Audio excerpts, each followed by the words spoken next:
సరస్వతి లక్ష్మి ఓ చోట ఉండరు. ఇది అక్కర్లేని పెంకితనాలకు పోయే కుటుంబాలకి పనికొస్తుందేమో కానీ సరస్వతీదేవికి లక్ష్మీదేవికి అన్వయం అవదది. అసలు సరస్వతి ఎక్కడుంటుందో లక్ష్మి అక్కడుంటుంది. విద్వాన్ సర్వత్ర పూజ్యతే. నిజానికి సరస్వతీ కటాక్షం లేశమాత్రం ఉండనివ్వండి, వాడు ఎంతో లక్ష్మీ కటాక్షాన్ని ఎప్పుడూ పొందుతాడు. మీకు ఉదాహరణ నేను సరిపోను.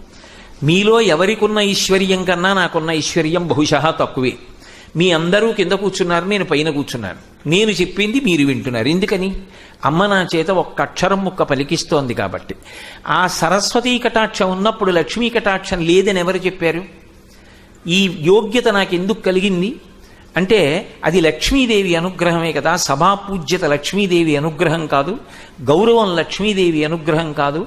ఆ తల్లి అనుగ్రహం నాకు ఎందుకు కలిగింది? సరస్వతీ కటాక్షము లేశమాత్రమైన ప్రసరి